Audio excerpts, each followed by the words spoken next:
Hello everyone. सो अब हम start करेंगे कंसोलिडेशन के previous year question 1 marks. Start करते हैं। फर्स्ट क्वेश्चन है हमारा, Terzaghi's one dimensional consolidation theory assumes that. Terzaghi's one dimensional consolidation का अजम्पशंस क्या है। तो क्या क्या अजम्पशंस थे इसके, कि सॉइल है वो आपका होमोजीनस होना चाहिए, आइसोट्रॉपिक होना चाहिए, सैचुरेटेड होना चाहिए, है ना। ये तीन थे। और क्या थे, आपका A V coefficient of compression compressibility, या फिर आपका M V coefficient of volume change, या फिर आपका परमेबिलिटी। ये सब क्या होना चाहिए, कांस्टेंट। लेकिन इनमें से कोई है क्या एजम्पशंस, इनमें से तो कोई नहीं है। लेकिन देखते हैं one by one. E versus P, P यहाँ पर अफेक्टिव स्ट्रेस है। ई वर्सेस पी, इसका जब ग्राफ बनाते हैं तो ऐसा बनता है, ठीक है। ई वर्सेस पी, ये क्या देता है आपका, कोफिशिएंट ऑफ कंप्रेसिबिलिटी, ठीक है। दूसरा क्या है हमारा, किसके किसके बीच है, ये है E versus log of effective pressure, E versus log of effective pressure, ठीक है। तो ये क्या रहता है, ये स्ट्रेट लाइन रहता है। ये क्या देता है, कोफिशिएंट ऑफ कंप्रेशन इंडेक्स या फिर कंप्रेशन इंडेक्स, ठीक है। फिर थर्ड वाला क्या है, E versus log ten of E. Log ten of E क्या है, लॉग ऑफ वॉइड रेशियो। ये तो कुछ है ही नहीं ना, ये तो हम पढ़े ही नहीं है। फिर E versus log ten of P by P naught, ये भी हम कुछ नहीं पढ़े, है ना। ये log of sigma stress final by initial stress, ऐसा कुछ पढ़े हैं, है ना। ये फाइनल है कि नहीं हमें नहीं पता, ठीक है। अगर फाइनल भी मानेंगे तो ई वर्सेज ये क्या होता है, ये कुछ है क्या, ये आपका, ठीक है। ये भी हम ऐसा कुछ नहीं पढ़े हैं, है ना। ई वर्सेज हम डेल ई और इसके बीच में रिलेशन पता है, सिर्फ ई वर्सेज इसका रिलेशन नहीं पता, ठीक है। तो हमें दो वैलिड चीज क्या है, सिर्फ यही है। ये क्या देता है, ए वी, ये क्या है, सी सी। सी सी तो आपको लीनियर है, तो आप ये बोल सकते हैं। लेकिन सी सी जो लीनियर है, टरजागीज का जम्पशन नहीं था। टरजागीज का जम्पशन क्या था, जो ए वी है ना वो लीनियर होना चाहिए। अगर ये लीनियर है तो ए वी क्या आ गया, कांस्टेंट। तो यही तो उसका जम्पशन था ना, कि ए वी कांस्टेंट है, ठीक है। तो E versus P relationship is linear, ठीक है। Next question, the coefficient of consolidation is used for. Coefficient of consolidation क्या है, सीवी, है ना। सीवी किस लिए यूज होता है, अब सीवी का फॉर्मूला क्या होता है, is equal to K by M V gamma W. एक तो ये आ रहा, दूसरा T V is equal to C V T by D square, दूसरा ये फॉर्मूला, ठीक है। देखते हैं, establishing the duration of primary consolidation. तो ये सीवीज रिलेशन कितना, आपका ड्यूरेशन ऑफ प्राइमरी कंसोलिडेशन हुआ। ये फॉर्मूला कब के लिए वैलिड है, जब आपका एक्सेस पोर वाटर प्रेशर निकल जाता है, उसके कारण सेटलमेंट होता है, वही आपका प्राइमरी कंसोलिडेशन हुआ ना। तो ये आपका ए इज द करेक्ट आंसर, ठीक है। तो ए हुआ, बाकी सब देख लेते हैं हम। Estimating the amount of settlement, settlement से रिलेशन है क्या, नहीं कोई रिलेशन नहीं है। Determining the depth to which soil stressed, depth to which soil stressed, इसका कुछ रिलेशन है क्या, नहीं। ये आपका ड्रेनेज पाथ है ना, ये ध्यान रखना। डेप्थ नहीं है, depth of soil, when loads are applied to the surface of soil, इससे कोई रिलेशन नहीं है। Determining the pre consolidation pressure, pre consolidation pressure क्या होता है आपका, सिग्मा डैश सी। ये कहाँ यूज आता है, ये आपका ओसीआर में यूज आता है। ओसीआर में sigma dash C, pre consolidation pressure by present, sorry ये आपका सिग्मा डैश, ये आपका प्रेजेंट प्रेशर, ठीक है, ये होता है। तो आपका ए इज द करेक्ट आंसर। तो जैसे आता है ना, जैसे प्री कंसोलिडेशन प्रेशर आया, इसको आप रिवाइज कर लो, तो थोड़ा थोड़ा सब रिवाइज कर लिया करो, ताकि आपको कोई डाउट ना हो कि कहीं कुछ भूल तो नहीं जा रहा हूँ मैं, ठीक है। नेक्स्ट देखते हैं हम। नेक्स्ट है हमारा E versus log P, the slope of E versus log P कब, अभी हम पढ़े ना, ई वर्सेस लॉग पी क्या देता है, straight line. E versus log of P, ये आपका सिग्मा है ना, प्रेशर अफेक्टिव स्ट्रेस। तो ये क्या देता है, ये आपका सी सी देता है, कोफिशिएंट ऑफ कंप्रेशन इंडेक्स या फिर कंप्रेशन इंडेक्स। तो सी आपका करेक्ट आंसर, ठीक है। नेक्स्ट देखते हैं, sand drains are used to, sand drains are used to, suppose ये क्ले है, कंसोलिडेशन सिर्फ क्ले में होता है, ठीक है, क्ले में। अब मैं यहाँ पर कहीं पर सैंड ड्रेन लगा दूँ, सैंड ड्रेन लगा दूँ, ठीक है, सैंड ड्रेन। तो ये हो गया सपोज h/2, ये होगी भी हो गया आपका h/2।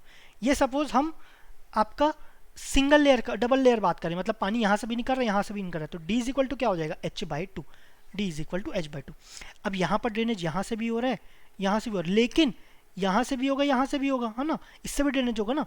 तो यहाँ पर d हो जाएगा half of h/2, half of h/2, ठीक है। यहाँ पर हाफ ऑफ h/2, यहाँ पर भी हाफ ऑफ h/2, तो दोनों का मैक्सिमम लेते हैं, लेकिन यहाँ पर अगर बीच में रखेंगे तो दोनों सेम होगा। तो d इज इक्वल टू क्या हो जाएगा, h/4, d is equal to h/4। मतलब सैंड ड्रेन से आपका जो ड्रेनेज डेप्थ है वो आपका रिड्यूस हो गया, यहाँ h/2, यहाँ h/4, ड्रेनेज डेप्थ आपका रिड्यूस हो गया।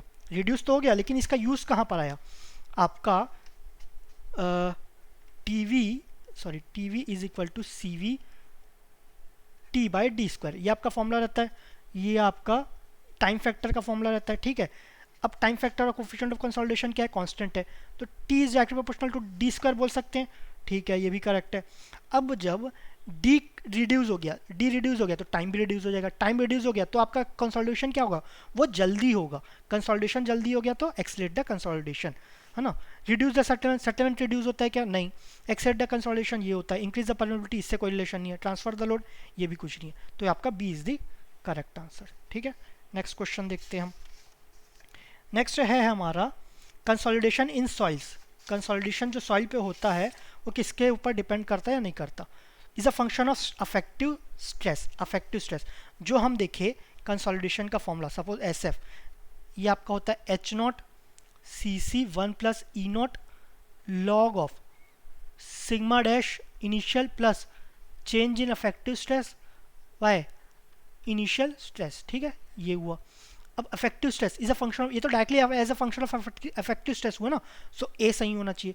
बाकी देखते हैं does not depend on present stress, तो ये तो प्रेजेंट स्ट्रेस है ना, प्रेजेंट अफेक्टिव स्ट्रेस, यहाँ पर प्रेजेंट वैसे अफेक्टिव स्ट्रेस होना चाहिए था, लेकिन तो भी एज्यूम कर सकते हैं प्रेजेंट स्ट्रेस पे एज्यूम करता है, यहाँ पर नहीं बोल रहा है, तो ये रॉन्ग हो गया। Is a function of pore water pressure, यहाँ कोई पोर वाटर प्रेशर है क्या, यू बार ऐसा कुछ है कि यहाँ नहीं है, तो ये आपका गलत है। Is a function of total stress, total stress है क्या, नहीं, अफेक्टिव स्ट्रेस है, तो ये भी गलत हो गया, इसलिए यहाँ पर प्रेजेंट अफेक्टिव स्ट्रेस ज़्यादा बेटर होता है, ठीक है। Is a function of effective stress, तो ये तो है, तो A is the correct answer, ठीक है, A is the correct answer. Next question हमारा, फिर a drainage double layer clay layer 6 metre thick, suppose clay layer है, वो कितना है, वो आपका 6 मीटर है, 6 मीटर, ये आपका क्या है, ये आपका क्ले हुआ। अब क्या बोल रहा है, सेटल्स बाय 30 mm इन 3 ईयर्स, तो 3 साल में जो सेटलमेंट हुआ है वो है 30 mm, ठीक है। अब under the influence of certain load, कुछ लोड के कारण जो सेटलमेंट हुआ 30 mm हुआ 3 साल के लिए, ठीक है। It's final consolidation settlement has been estimated to be 120 mm, जो फाइनल सेटलमेंट है वो 120 mm है, ठीक है। If a thin layer of sand having negligible thickness is introduced at a depth of 1.5 metre below the top surface, अब क्या हुआ, यहाँ पर आपका सैंड लेयर आ गया, सैंड लेयर आ गया, है ना, 1.5 मीटर के डेप्थ पे, तो ये कितना हुआ, ये आपका 4.5 मीटर हुआ, ठीक है। The final consolidation settlement of clay layer will be, अब फाइनल सेटलमेंट बोला है, फाइनल सेटलमेंट का फॉर्मूला क्या होता है, H naught C C one plus E naught log 10 आपका sigma dash final by sigma dash initial, या final effective stress initial effective stress.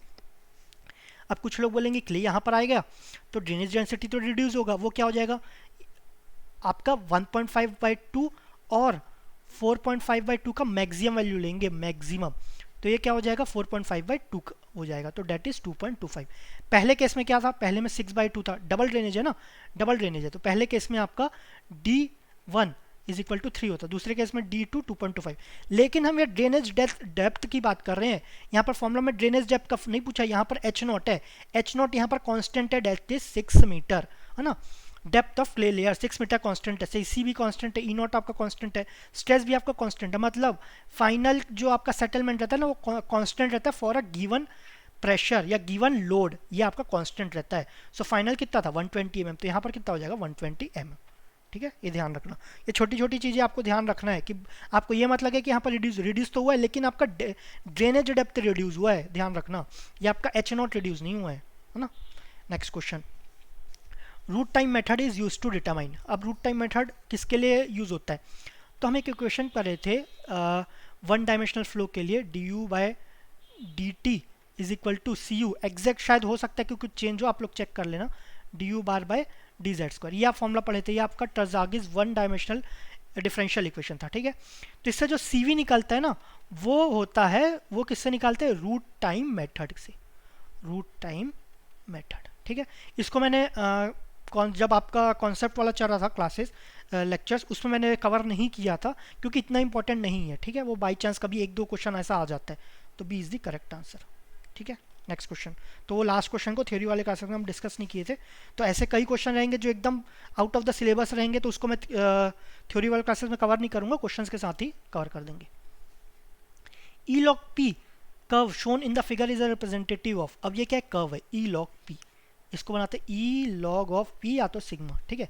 अब हम पढ़े थे तो स्ट्रेट लाइन होते, यहाँ कर्व आ रहा है कैसे, लेकिन हम एक केस में देखें ना, सपोज ये ऐसे जा रहा है, अब अचानक से स्ट्रेस कम कर दिए तो ये ऐसे हो गया, लेकिन फिर स्ट्रेस बढ़ा है तो बोला यहाँ पर पहले से अब जब जा रहे हैं यहाँ पर स्ट्रेस कम है, यहाँ पर सपोज 7.5 है, लेकिन वो बोलेगा आगे तो 10 है, पहले ही हो चुका है, तो ये आपका जो कर्व बन रहा है ना, ये आपका कर्व, ये भी स्ट्रेट लाइन, ये भी स्ट्रेट लाइन, ये एनसी, ये एनसी, तो ये जो कर्व है ना वो ये रिप्रेजेंट कर रहा है ना, ये वाला रिप्रेजेंट कर रहा है, तो ये क्या है, ये over consolidated clay, OCC, over consolidated clay, ठीक है। Next question, the results of a consolidation test on an undisturbed soils sampled at a depth of 10 meter below ground are as follows। अब क्या दिया है, सपोज आपका ground surface है ना, यहाँ पर क्या अनडिस्टर्ब सॉइल है, सैंपल्ड उससे कुछ सैंपल लिया गया, कहाँ पर लिया गया, 10 मीटर के हाइट पे, ये 10 मीटर का हाइट ध्यान रखना, डेप्थ ऑफ सॉइल नहीं बोला है, 10 मीटर पे सैंपल लिया गया है, ये ध्यान रखना। Below the ground level R S follow, saturated unit weight gamma sat है आपका 16। Pre consolidation pressure, pre consolidation pressure मतलब सिग्मा डैश सी कितना है, 90 kPa। Water table was encountered at the ground level, ground level पे water table है, assuming unit weight of water 10 दिया है, और आपको क्या निकालना है, over consolidation ratio, over consolidation ratio, OCR, OCR क्या होता है हमारा, sigma dash C by sigma dash, आपका ये क्या है, ये आपका प्री कंसोलिडेटेड प्रेशर, और ये होता है प्रेजेंट कंसोलिडेटेड प्रेशर, ठीक है। तो हमें ये तो दिया है 90, हमें सिग्मा डैश निकालना है, तो सिग्मा डैश क्या होगा हमारा, ये होगा 16 माइनस 10, हमें तो अफेक्टिव चाहिए ना, -10 इंटू 10, तो ये हो जाएगा 60, तो ये हो जाएगा 90/60, डेट इज 1.5, तो ये आ गया बी। ग्रेटर देन 1 है तो ये क्या हो जाएगा, OCC है ना, ग्रेटर देन 1, तो OCC, ओवर कंसोलिडेटेड सॉइल या क्ले, over consolidated clay. Next question देखते हैं, a 3 metre thick clay layer का थिकनेस दिया, subjected to initial uniform pore pressure of 145 kPa, वहाँ पर पोर प्रेशर कितना लग रहा है इनिशियल आपका 145 kPa, ठीक है, as shown in the figure. For a given ground condition the time required, अब टाइम किस में चाहिए, राउंडेड टू नियरेस्ट इंटीजर में चाहिए, in days required for 90% consolidation, 90% consolidation, तो इसमें क्या दिया, CV दिया, TV ऑफ 90 दिया है, TV with respect to consolidation या डिग्री ऑफ कंसोलिडेशन चेंज होता है ना, तो with respect to 90 directly given है, हमें T निकालना है, तो अब हम इस TV CV T इनके बीच का रिलेशन क्या होता है, TV is equal to CV T/d² है ना, ये रिलेशन याद करना है, सबसे क्वेश्चन पूछा गया है, ध्यान रखना। तो इसमें इसको क्या लिख सकते हैं, T is equal to TV/d²/CV। अब ये d² ध्यान रखना, ये 3 मीटर नहीं होगा, हो सकता है 3 मीटर हो, लेकिन क्या है ये है आपका ड्रेनेज डेप्थ, ड्रेनेज डेप्थ आपका डिपेंड करता है कि सिंगल ड्रेनेज है कि डबल ड्रेनेज है ना, ये ध्यान रखना आप। तो यहाँ पर तो इम्पेरिमेबल है, मतलब यहाँ से पानी सीप करेगा क्या, नहीं करेगा, ऊपर सैंड है, सैंड से परमिएबल है ना, तो सैंड से ऊपर जाएगा, मतलब ये क्या सिंगल लेयर है, मतलब D इज इक्वल टू क्या हो जाएगा, H0 is equal to 3 metre है ना। तो आप डायरेक्टली ये मतलब 3 मीटर है तो डायरेक्टली 3 सब्स्टिट्यूट कर दिया, चेक कर लेना सिंगल ड्रेनेज है कि डबल ड्रेनेज है। TV आपको पता है 0.85, D आपको पता है यहाँ पर 3 मीटर है ना, 3 मीटर इसका स्क्वायर, TV का यूनिट डायमेंशनलेस होता है, CV आपका दिया है 3 mm² पर मिनट, mm² पर मिनट है ना, लेकिन ये क्या है, ये मीटर में है, तो इसको सब चेंज कर लेते 0.85, इसको mm में कन्वर्ट कर लेते 3000 आपका स्क्वायर बाय 3 mm², तो ये कैंसिल हो जाएगा, बाय मिनट, मिनट कहाँ चला गया, ऊपर चले गया, हमें डेज में चाहिए ना, तो डिवाइड बाय 60 ये क्या आवर्स में आ गया, डिवाइड बाय 24 ये कितने में आ गया, डेज में आ गया, ठीक है। तो इसको सॉल्व करेंगे, तो हमारा T की वैल्यू आ जाएगी आपका 1771 डेज, ठीक है, 1771 डेज, ठीक है। Next question, construction of a new building founded on a clayey soil was completed in January 2010। 2010 में आपका एक बिल्डिंग तैयार हुआ, सपोज है ना, बिल्डिंग तैयार हो गया। In January 2014 the average consolidation settlement of the foundation in clay was recorded as 10 mm। अब 2014 में ये जैन की बात हो रही है, जैन, ये भी जैन, मतलब 4 साल बाद आपका सेटलमेंट कितना पाया गया, आपका 40 mm। ये ध्यान रखना, कंसोलिडेशन हुआ है 4 साल में 40 mm, और यहाँ पर क्लेई सॉइल दिया है, क्लेई सॉइल में ही कंसोलिडेशन पॉसिबल है, और किसी सॉइल में कंसोलिडेशन नहीं होता, ठीक है। Considering double drainage to occur at the clay soil site. The expected consolidation settlement in January 2019 will be nearest integer में निकालना है, मतलब हमें 2019 में निकालना है ना, आपका जनवरी 2019 में, मतलब इससे 5 साल और उस समय निकालना है, ठीक है। आपका 10 mm दिया है और अल्टीमेट कंसोलिडेशन दिया है, ये आपका ये 4 साल बाद आपका जो 10 mm कंसोलिडेशन है, आपका the average consolidation settlement of the foundation in clay was recorded to be 10 mm। 10 mm का कंसोलिडेशन है, जो अल्टीमेट सेटलमेंट है, अल्टीमेट है आपका 40 mm, ठीक है, ये आपका 40 mm। तो हम डिग्री ऑफ कंसोलिडेशन निकाल लेते पहले। हमें क्या निकालना है, हमें टाइम दिया है विथ रिस्पेक्ट टू सेटलमेंट निकालना है। तो टाइम और सेटलमेंट का कुछ फॉर्मूला होता है क्या, टाइम और सेटलमेंट इसका कुछ फॉर्मूला, लेकिन टी को क्या लिख सकते हैं, टी इज इक्वल टू एक second, T V is equal to C V T by D square, C V T by D square. यहाँ पर क्या सी वी तो कांस्टेंट रहता है, सी वी कांस्टेंट है, डी स्क्वायर भी क्या, ये भी कांस्टेंट है, सिर्फ टाइम चेंज हो रहा है ना। तो T V is directly proportional to T, T V is directly proportional to, लेकिन टी वी को क्या लिख सकते हैं, pi by 4 into U square, अगर परसेंटेज में तो u बाई 100, तो इसको ऐसा लिख सकते हैं। तो और क्या लिख सकते हैं, t is proportional to U square, ऐसा लिख दिए, ठीक है। लेकिन u इज इक्वल टू क्या है, u इज इक्वल टू है आपका s by S F whole square, again proportionality है, तो इसको और लिख सकते हैं t is proportional to S square. तो time is proportional to S square. लेकिन ये फॉर्मूला कब एप्लीकेबल है, ये तो चलो वैलिड है, ये भी वैलिड है, जब आप टीवी को लिख रहे हैं पाई बाय 4 यू स्क्वायर, तभी ये फॉर्मूला वैलिड है ना।